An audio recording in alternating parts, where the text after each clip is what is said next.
दोस्तों, आपने सुना होगा कि राजनीति में कुछ भी हो सकता है, लेकिन एक उपराष्ट्रपति का गायब हो जाना, वो भी इस्तीफा देने के तुरंत बाद, किसी बॉलीवुड थ्रिलर से कम नहीं। हमने पहले कहा था कि जगदीप धनखड़ लापता है, और अब जो खबर सामने आई है वो कहानी को और भी दिलचस्प बना देती है।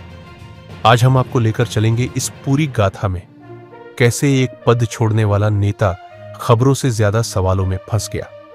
21 जुलाई 2025, एक तारीख जो भारतीय राजनीति के कैलेंडर में अचानक उभर कर सामने आई। उपराष्ट्रपति जगदीप धनखड़ ने इस दिन अचानक इस्तीफा दे दिया। कारण बताया, स्वास्थ्य प्राथमिकता। राजनीति में स्वास्थ्य का मतलब कई बार दिल की धड़कन नहीं, बल्कि सत्ता की धड़कन भी होता है। उस वक्त संसद सत्र चल रहा था और किसी को अंदाजा नहीं था कि धनखड़ जी इस तरह से अपनी कुर्सी छोड़ देंगे। इस्तीफे के बाद मीडिया में हलचल मच गई। ट्विटर पर लापता वीपी ट्रेंड करने लगा और व्हाट्सएप यूनिवर्सिटी में मीम्स की बारिश हो गई। अगले ही दिन खबर आई कि उन्होंने अपने निवास को खाली करने की तैयारी शुरू कर दी है। वाइस प्रेसिडेंट्स एन्क्लेव के बाहर पैकिंग ट्रक दिखे, लेकिन अंदर से कोई बयान नहीं आया। लोग सोचने लगे कि शायद वो विदेश चले गए हैं या किसी पहाड़ी इलाके में ध्यान लगा रहे हैं। फिर विपक्ष ने सवाल उठाए। संजय राउत और कपिल सिब्बल ने अमित शाह को चिट्ठियां लिखी, कहा कि यह कोई निजी मामला नहीं, यह संवैधानिक पद है। जनता को जानने का अधिकार है कि देश का पूर्व उपराष्ट्रपति कहां है। और फिर आई वो खबर जिसने सारी अफवाहों को एक झटके में हिला दिया। जगदीप धनखड़ वही है जहां वो इस्तीफे से पहले थे, वाइस प्रेसिडेंट्स एन्क्लेव में। जी हां, न वो लापता है, न विदेश गए, बस वहीं आराम फरमा रहे हैं। सरकार अब उन्हें लुटियंस दिल्ली में टाइप 8 बंगले में शिफ्ट करने की तैयारी कर रही है, लेकिन जब तक वो नया घर तैयार नहीं होता, वो उसी पुराने सरकारी बंगले में रहेंगे। चुनाव आयोग ने भी तेजी दिखाई और 9 सितंबर 2025 को नए उपराष्ट्रपति का चुनाव कराने का ऐलान कर दिया। पर सवाल यह है कि जब नया उपराष्ट्रपति आएगा, तब धनखड़ जी किस बंगले में होंगे? क्या वो तब तक पैकिंग पूरी कर लेंगे या फिर स्वास्थ्य कारणों से शिफ्टिंग भी टल जाएगी? तो हमारी प्यारी जनता, संसद में जो कुर्सी अब खाली है, उसके आसपास का सन्नाटा इतना गहरा है कि अगर पिन भी गिरे तो उसकी आवाज आ जाए। उपराष्ट्रपति इस्तीफा दे चुके हैं, लेकिन उनके जूते, कलम, फाइलें सब अभी भी वहीं हैं। ये वैसा ही है जैसे कोई किराएदार घर खाली करने की तारीख दे दे, लेकिन सामान हफ्तों तक न निकाले। सरकार ने उन्हें सेवानिवृत्त बंगला ऑफर किया है, जैसे शादी का कार्ड भेजा जाता है। भैया, 30 दिन में आपका नया घर तैयार होगा, कृपया समय पर पधारें। लेकिन धनखड़ जी शायद सोच रहे हैं, इतनी जल्दी भी क्या है, अभी तो आराम करना है। जब मीडिया पूछता है, सर आप कहां हैं, तो जवाब आता है, यहीं हूं, बस बाहर निकलने का मन नहीं है। सोशल मीडिया पर अब मीम्स की नई खेप आ गई है। किसी ने फोटोशॉप में उन्हें सोफे पर लेटे दिखाया, किसी ने बगीचे में ध्यान लगाते। जनता के लिए यह मनोरंजन है, लेकिन राजनीति में यह एक मामला बन चुका है, क्योंकि यहां सिर्फ व्यक्ति नहीं, पद की गरिमा भी जुड़ी है। दोस्तों, हमने आपको बताया कि उपराष्ट्रपति लापता थे। अब पता चला कि वो तो बिल्कुल पास ही थे। अब सवाल यह है कि वो कब शिफ्ट होंगे और अगला उपराष्ट्रपति कौन होगा। अगर आपको लगता है कि राजनीति में इससे बड़ा सस्पेंस नहीं है, तो कमेंट सेक्शन में अपना अंदाजा लिखिए।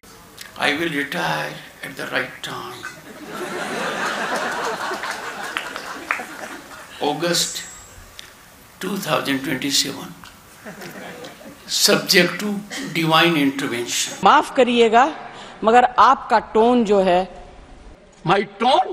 No, no, no, she's giving to you. No, you don't have floor now. No, enough of it. Enough of it. No, enough of it. You can't have it. You may be anybody. You may be a celebrity. You have to understand the decorum. No, nothing doing. Nothing.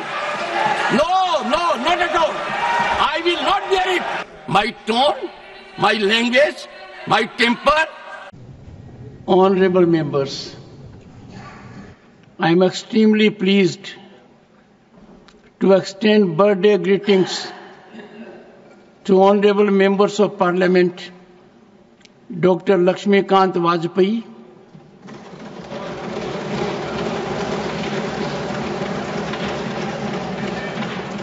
Shri Rajiv Shukla and Srimati Sangeeta Yadav, whose birthdays were yesterday.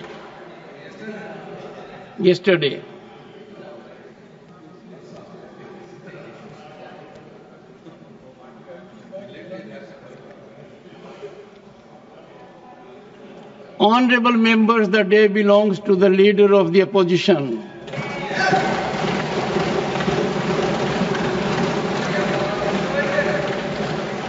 On behalf of this House and myself, warmest greetings and heartfelt wishes to Sri Mallikarjun Kharge, leader of the opposition in Rajya Sabha.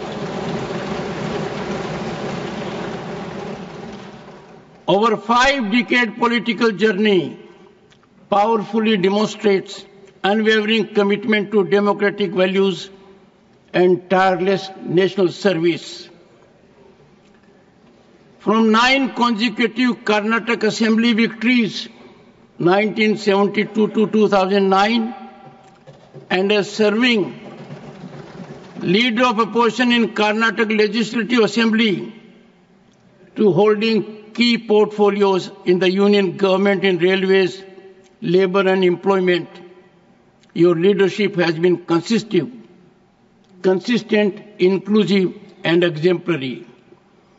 As National President of the Indian National Congress and leader of opposition in the Rajya Sabha, you embody trust and respect transcending political lines. Your steadfast convictions, constitutional understanding, and statesmanlike conduct inspire parliamentarians across generations. A remarkable polyglot, your fluency in English, Hindi, Urdu, Kannada, Telugu, and Marathi reflects deep cultural rootedness and enables connections across diverse regions. I have benefited from your guidance on several occasions. Your wisdom, humility, and respect for democratic institutions have profoundly shaped my understanding of governance. Your simplicity and accessibility exemplify public life's highest ideals. Equally inspiring is your family's strength. Sri Kharge is married to Srimati Radhabai Kharge, and the couple is blessed with sons Priyank, who is a cabinet minister in the government of Karnataka, Rahul and Milind, and daughters Priyadarshini and Dr. Jayashree.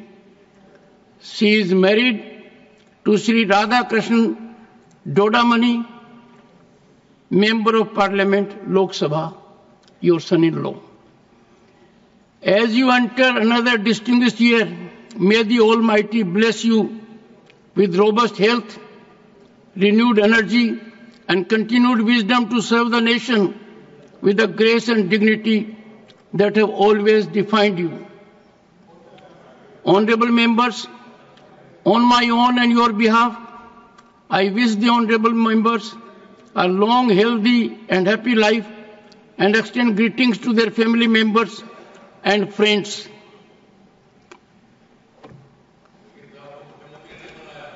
Honorable members, और आप हमसे जुड़े रहने के लिए subscribe करें YouTube पर, follow करें Twitter पर और लाइक करें Facebook पर। और ज्यादा जानकारी के लिए आपको टाइप करना होगा सिर्फ न्यूज़ नशा।